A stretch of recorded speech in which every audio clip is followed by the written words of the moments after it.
অজুহাতে, কখনো ড্রামে ভর্তি করে, বক্সে ভর্তি করে, কিংবা অন্য কোনো কৌশলে। আজকে আমরা একটা নতুন কৌশল দেখলাম যেভাবে নারী পাচার হয়।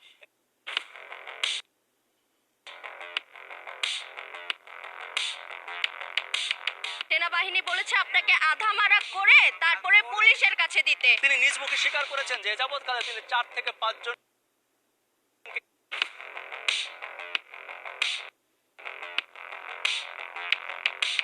সেনাবাহিনী বলেছে আপনাকে আধা মারা করে তারপরে পুলিশের কাছে দিতে। তিনি নিজ মুখে স্বীকার করেছেন যে যাবৎকালে তিনি 4 থেকে 5 জনকে বিদেশে পাচার করেছেন। আমি অ্যাডমিট করতেছি আমি দোষ করছি, এখানে ও জড়িত নাই। সুপ্রিয় দর্শক মণ্ডলী, আসসালামু আলাইকুম। নারী পাচার বাংলাদেশের যেন একটা নিত্য নৈমিত্তিক ব্যাপার হয়ে দাঁড়িয়েছে। আর এই পাচার হয় বিভিন্ন সময় বিভিন্ন অজুহাতে, কখনো ড্রামে ভর্তি করে, বক্সে ভর্তি করে, কিংবা অন্য কোনো কৌশলে। আজকে আমরা একটা নতুন কৌশল দেখলাম যেভাবে নারী পাচার হয়। সেই নারী পাচারের ক্ষেত্রে ব্যবহার করা হয় অন্য নারীদেরকে, এবং যাদেরকে বিভিন্ন দেশের মানুষের সাথে বিয়ে দেওয়া হয়। এমন গল্প আমরা অনেক শুনেছি, তবে কখনো বাস্তবে দেখিনি। আজকে সেরকম একটি গল্প শোনার জন্য এসেছি। আমার পাশে যিনি আছেন ওনার নাম সিলফিয়া।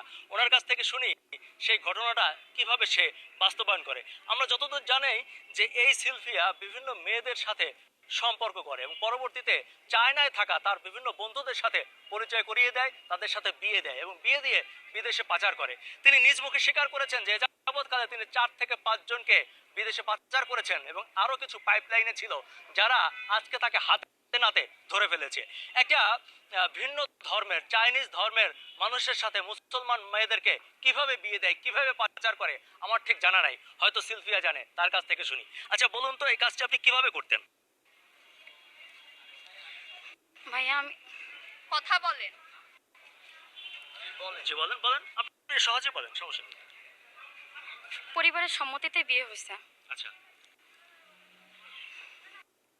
ম্যারেজ ভিসা করে তারপর এখান থেকে যাওয়া হয়েছে। যাওয়া হয়েছে। আচ্ছা, পরিবারের সম্মতিতে সাধারণত আপনি যে বিয়েগুলো দিয়েছেন এগুলো কোথায়? চায়নায় তো, না? জি। চায়নায়। এদেরকে আপনি কিভাবে পান বিয়ে দেওয়ার জন্য? ট্রান্সলেটর কাজ করতে করতে এক একজনের সাথে পরিচয় হয়। পরিচয় হয়। আপনার কোনো অফিস আছে, না আপনি ভ্রাম্যমাণ ভাবে কাজ করেন? না না না, কোনো অফিস নেই। অফিস নেই। আচ্ছা, এই এক একটা বিয়েতে আপনাকে কত টাকা করে দেওয়া হয়? আমি কাগজপত্র করে দিই, সেই কাগজপত্র বিনিময়ে আমাকে একটা খরচ দেওয়া হয়, সেখান থেকে আমার কিছু প্রফিট থাকে। কিন্তু মেয়েদেরকে যে দিয়ে দেন এর জন্য আপনি কোনো খরচ টাকা পয়সা পান না? চাইনিজরা ওদেরকে দেয়। সেটা চাইনিজরা দেয়। কিভাবে পান এদেরকে? আমাকে বলেন, আমি দোষ স্বীকার করে নিচ্ছি, আমি একা দোষ করছি, ও কোনো দোষ করে ওকে ছেড়ে দেন, ঠিক আছে? ওকে, উনি ওই যে আরেকজনকে যে ধরা হয়েছে উনিও চাইনিজ, ওনার সাথে আবার আপনার বিয়ে হওয়ার কথা? জি। তার সাথে আপনার প্রেমের সম্পর্ক? হ্যাঁ। আচ্ছা আচ্ছা, মানে আপনার প্রেমিকের সাথে মিলে কি আপনি এই বিজনেসটা করেন? না না না, ওর সাথে আমার এই বিজনেস রিলেটেড কোনো কিছু নাই। আচ্ছা আচ্ছা আচ্ছা, মানে এটা আপনিই করেন, একা একাই করেন? দোষটা আপনি অন্য চাইনিজরা আছে। অন্য চাইনিজ আছে আপনার সাথে, তাই না? আচ্ছা, আপনারা যে যাবৎকালে যাদেরকে নিয়েছেন, এরা এরা কেউ কেউ কমপ্লেন করেছে যে তাদেরকে নিয়ে বিভিন্ন যৌন নির্যাতন করা হয়, বিভিন্ন পল্লীতে বিক্রি করে দেওয়া হয়। আপনি এখানে যারা আছে সবাই দাবি করছে যে আপনি যাদেরকে পাচার করেছেন, আপনি যাদেরকে বিয়ে দিয়েছেন, তাদেরকে দেশে ফিরিয়ে আনার জন্য আপনি কি সে ব্যবস্থা নেবেন? আমি নিব। তাদেরকে দেশে ফিরিয়ে আনবেন? যে যে কমপ্লেন করবে আমি তাকে ফিরিয়ে আনার ব্যবস্থা করব। যে যে কমপ্লেন করবে তাকে তাকে ফিরিয়ে এনে যার যার পরিবারের কাছে ফিরিয়ে দিবেন? হ্যাঁ দিব। ফিরিয়ে দিবেন। জি। আচ্ছা, যাই হোক, উনি চোর হলেও মানুষ ভালো। আমরা বুঝতে পারলাম যে উনি স্বীকার করেছেন যে উনি নারী পাচার চক্রের সাথে জড়িত, যিনি বাংলাদেশের মেয়েদেরকে চাইনিজ বিভিন্ন ছেলেদের কাছে, যুবকদের কাছে বিয়ে দিয়ে তারপর তিনি একটা প্রসেসের মাধ্যমে এদেশ থেকে নিয়ে যায়। অর্থাৎ সম্মতিতেই তিনি পাচার করে থাকেন। তবে তিনি স্বীকার করেছেন যে উনি যে কয়জন বাংলাদেশিদেরকে বিদেশে পাচার করেছেন তাদের পরিবার থেকে যদি যোগাযোগ করা হয় তাহলে উনি তাদেরকে পরিবারের কাছে ফিরিয়ে দেবেন। সর্বপ্রথম আমার একটা ফ্রেন্ডের সাথে ওর পরিচয় হয়।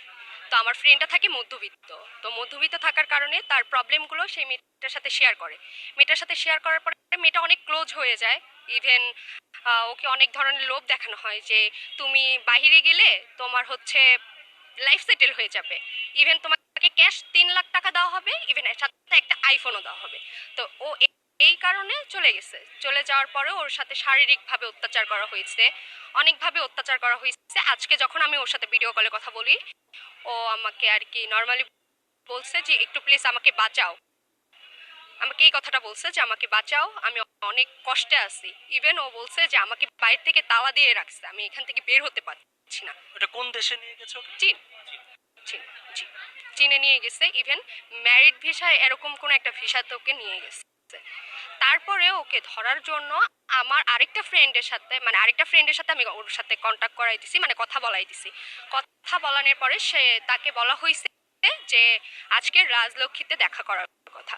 তারপর রাজলক্ষ্মীতে দেখা করা হয়েছে। দেখা করার সাথে আমাদের যে টিম ছিল সেই টিম নিয়ে আমরা ওকে ধরছি। মানে মেইনলি আমাদেরকেও ওর চিন্তা ছিল যে আমাদেরকেও পাচার করবে। আমি আমি অ্যাডমিট করতেছি, আমি দোষ করছি, আমাকে শাস্তি দেন। ঈশাকে আমি বিয়ে দিছি, আমি দোষ করছি, এখানে ও জড়িত নাই। আচ্ছা ঠিক আছে, ও জড়িত নাই। এটা তো ও কি করে এই ডিটেইলসটা তো আপনি আমাদের মিথ্যা কথা বলতেছে। ওরে একটু বলেন আপনি। খবর পেয়েছি যে এই লোকটাই মেইন লিডার, যে চাইনিজটা ওনার সাথে আসছে, উনিই মেইন।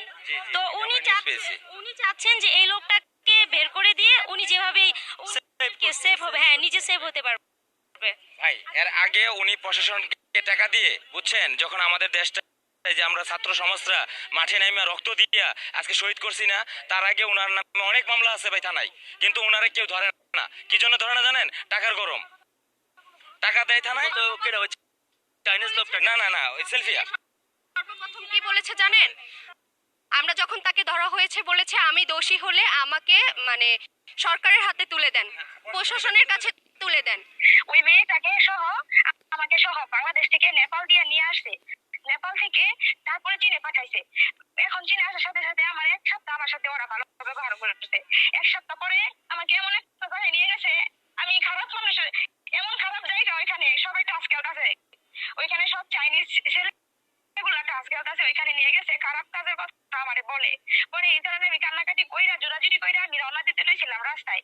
পরে ওর ওই আমার আটকাইছে, আমার হাজবেন্ডে আটকাইছে। তারপরে আমি অনেক জোরাজুরি করছি।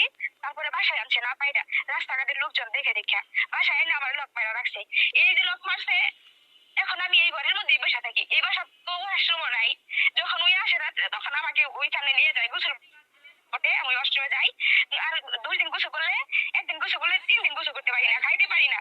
এখানে এরকম করে বন্দি করে রাখছে। আর আমাকে বলে যদি খারাপ কাজ না করি আমি দেশে যাইতে পারবো না। এইগুলা বলে খারাপ কাজ করে টাকা উপার্জন করতে হবে, আমাকে এগুলা বলে। সব কিছু আমি আপ করে দিছি। আমি হাহাকার করে কাঁদছি না, আমি কি হাহাকার করে কাঁদছিলাম আপু তোমারে দিয়া? আমি বলছিলাম যে আপু আমার নিয়ে যাও, নিয়ে যাও। আমি কি বলছিলাম তুমি আমার প্রশ্ন উত্তর দাও আমাকে? আমি কি মিথ্যা কথা কইছিলাম? ভিডিও বানাই দিছিলাম, আমি প্রমাণ দিয়েছিলাম তোমারে। তুমি আমার কোনো প্রমাণের কোনো ইদাও নাই। তোমার ভিতরে কি হৃদয়হীনা মানুষ তুমি। তুমি টাকায় সব এমন টাকা নিছো তুমি, আর আমার ছাড়ে না, টাকা না দিলে আর আমার যাইতে দিব না। তুমি এমন টাকা নিছো আমার দর্শক মণ্ডলী, আমরা কথা বলছিলাম যে এই প্রতারক চক্রের হাতে পাচার হওয়া ঈশামণির সাথে, যে কিনা জানাচ্ছিল যে তাকে কিভাবে টর্চার করা হচ্ছে, তাকে কিভাবে একটা ভিন্ন জায়গায় নিয়ে যাওয়া হয়েছে যেখানে চাইনিজরা তাকে ভোগ করতে চায়, এবং সেখানে নিয়ে তাকে একটা বাজে পরিস্থিতির মধ্যে ঠেলে দেওয়া হয়েছে। মানে এখানে হচ্ছে সেনাবাহিনী কি বলেছে আপনি কি শুনেছেন? সেনাবাহিনী বলেছে আপনাকে আধা মারা করে তারপরে পুলিশের কাছে দিতে। আপনি কি এটা চান? দর্শক মণ্ডলী, আমার পাশে দেখতে পাচ্ছেন একজন চাইনিজ ব্যক্তি বসে আছেন, যাকে আমাদের আদর আপ্যায়ন করার কথা, কিন্তু আজকে এখানে এসে দেখলাম যে আমাদের ছাত্র ভাইয়েরা, ছোট ভাইয়েরা যারা আছে, তারা অন্যরকম ভাবে একটু আদর যত্ন হালকা পাতলা করছিল। এটার মূল কারণ হচ্ছে এই ব্যক্তিটি একজন অপরাধী, যে কিনা বাংলাদেশের নারী পাচারকারী চক্রের সাথে জড়িত। তিনি বাংলাদেশে তার কিছু এজেন্টের মাধ্যমে মেয়েদেরকে সংগ্রহ করেন এবং চায়নাতে বিভিন্ন ছেলেদের সাথে একটি বিয়ের নাটক করে সেখানে পাচার করে। আমি ঠিক জানি না যে চায়নার মানুষ কিভাবে বাংলাদেশের মুসলিম মেয়েদেরকে বিয়ে করে, কিন্তু এই লোকটি এবং তার সাঙ্গপাঙ্গরা বেশ কিছু মেয়েকে পাচার করে সেই চায়নায় নিয়ে গেছে, যেখানে মেয়েদেরকে খুব বাজে অবস্থায় রাখা হয়েছে, তাদেরকে বিভিন্ন শারীরিক এবং যৌন নির্যাতন করা হয়ে থাকে। দর্শক মণ্ডলী, এরকম চক্রের নাম শুনেছি, কখনো সামনাসামনি দেখিনি, আজকে দেখলাম। আমরা চাই যে বাংলাদেশ এখান থেকে বেরিয়ে আসুক। আজকে আমাদের ছাত্র ভাইয়েরা, তরুণ সমাজ এই চক্রটিকে ধরে ফেলেছে। আশা করি ভবিষ্যতে আমরা এর থেকে বেরিয়ে আসতে পারবো। আলী আসগর ইমন, এটিএন বাংলা, উত্তরা, ঢাকা।